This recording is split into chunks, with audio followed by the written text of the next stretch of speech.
good morning. So this morning, atong gitawag kining i-explain ang atong verse of the day. So our verse of the day, naghisgot ini may tungod sa atong eleksyon karon sa atong nasod sa Pilipinas. So kinsa may angayan atong pilion karong adlaw atong kaysa Bible pilion mapunta kinsa poy atong ibutang kay kini gobyerno tinukod ni sa Dios. Kung kinsa man ang atong ibutang o pilion nga mahimong numala sa atong nasod na matud pa sa Bible. Kinsa man ning mga tawhana ingon ang Bible, moreover thou shall provide out of all people able men. So na kabalo siya na siya capacity and as such as spare God. So require gyud nga mahimo na tong leader sa atong nasod na agyoy kahadlok sa Ginoo. And then mean of truth. So kasaligan gyud siya na siya word of honor. And then hating covetousness.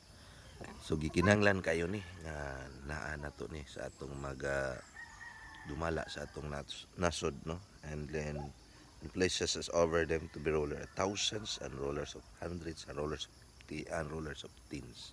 So kinahanglan kay karon nga butar ta ya sa atong pagbutar kana gyud nga pilion nato nga klase nga mga tao nga kapabol siya kining men of truth, hating covetousness, and then labaw sa tanan kana yung naikahadlok sa Ginoo. Importante kayo mubutang taglidar nga naikahadlok sa Dios. Kay kining naikahadlok sa Dios mao pud ni ang mo tudlo niya kung mahimo na siyang government officials nga naikahadlok sa Dios. So mo nang gikinahanglan kaayo nato nga naatay kahadlok diha sa Ginoo. So mo nang ato pong let us abot wisely karon. So mo nang ato gyud nga gusto ta nga maayo ang dagan sa atong nasod, sa ato yung pilion nga kana bang nagpromote og righteousness.